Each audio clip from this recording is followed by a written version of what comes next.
The Sabi River drains from the strategic water source area or the headwaters and then flows through the Kruger National Park and then into Mozambique. The tributary is the Sand River, and there's also ephemeral and intermittent streams in the Kruger National Park. The main lithologies are quartzite, basalt, and rhyolite.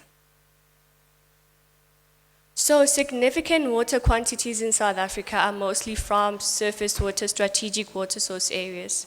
And then Mpumalanga Drakensberg strategic water source area, which are the headwaters, they cover for human water requirements. But then runoff produced in these headwaters exhibits losses, which mainly are transmission losses, direct and indirect abstractions. And there are catchments situated downstream of the headwaters that are dependent on it for environmental water requirements. The key concerns are decreasing flows in rivers, and this is due to water abstraction for irrigation and afforestation. Environmental flow requirements are not always met, and there's also limited information on indirect flows, and this is due to the lack of hydrogeological and geological data to better understand hydrological processes involved in groundwater and surface water interactions.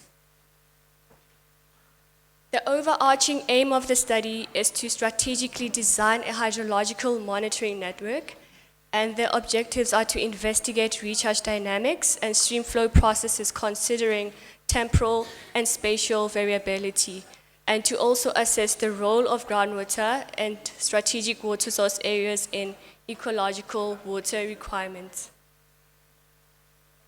The conceptual framework for the research methodology includes catchment characteristics, surface and groundwater processes, the transition zone, flow processes, seasonal variability of interactions, impacts on water quality and quantity, as well as the ecosystem, and water resource management. The monitoring network design is across different rainfall, altitudinal, and geologic areas. The components per selected catchments include rainfall, surface water, which includes points along the Sabi and the Sand rivers, and ephemeral and intermittent streams, as well as groundwater, including the spring, which is located in the headwaters. Each component is monitored for quality and quantity. And across the catchment, we monitored 5 rainfall stations for rainfall amounts, as well as quality, and we monitored 5 points along the river, perennial rivers, to monitor flows, and then we have 10 groundwater points to monitor groundwater levels, and for the streams, we're only monitoring the quality, but then for every component is monitored for quality, and for quality, we involved in situ parameters, which are your EC, DO, pH, and temperature, major ions, environmental isotopes, including oxygen-18, deuterium, tritium, and nitrogen-15. And the map is the output of the monitoring network. So each rainfall sampler installed is placed very close to the rain gauge. And for sampling, we made sure that there was pumping before measuring in situ parameters and sampling. The analytical methods use groundwater level measurements, aquifer test reanalysis, the chloride mass balance method, environmental traces sampling and determination, construction of major ion scatter plots and Piper diagrams, the dual isotope plot for pollution tracing, and the integration of geochemical and tracer data, in situ field parameters or measurements, and for stream flow analysis, I did base flow separation using mass balance equations, then in Holic recursive digital filter, and for EWR compliance, I had flow duration curves and hydrographs. Some partial observations for isotopic analysis for the stable isotopes. There is spatial variation in rainfall and rivers.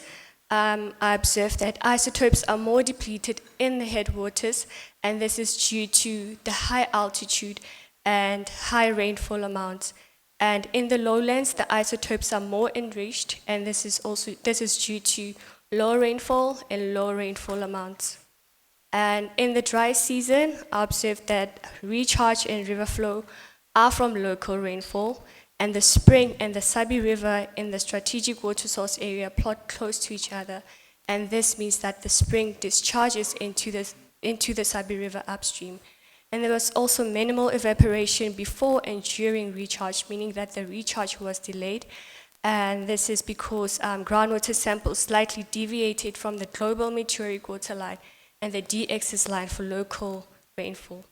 And group 2 samples, which are the small triangles, they are streams, and during the dry season, they showed more enrichment, and this is due to evaporation and input from groundwater that has undergone evaporation before infiltration.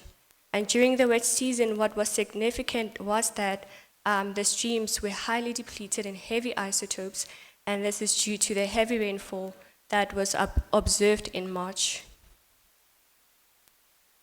For hydrochemical characterization, fresh water is dominant in the wet season, and it's also dominant in the headwaters during the wet season and the dry season, but then there's more iron concentration and mixed water type in the dry season, which is prevalent in the Sabi River in the lowlands.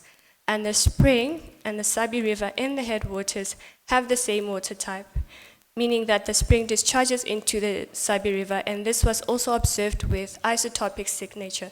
So the spring and the Sabi River have the same isotopic signature and the same hydrochemical character. And the role of these strategic water source areas in ecological water requirements is that they are identified as the source of the Sabi River and a critical recharge zone and an interaction zone via the spring. And they ensure continuous flows in the dry season, though flows are supplemented by the Njaga Dam through St. Parks and Inkomati Usu 2 CMA collaborations. And they support biodiversity in protected areas. Protected areas meaning areas that are downstream of the strategic water source areas.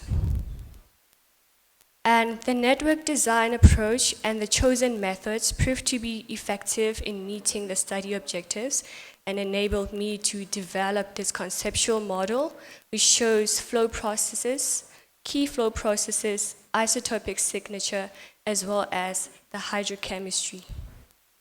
I'd also like to thank everyone that was involved in this project. Thank you. Thank you very much.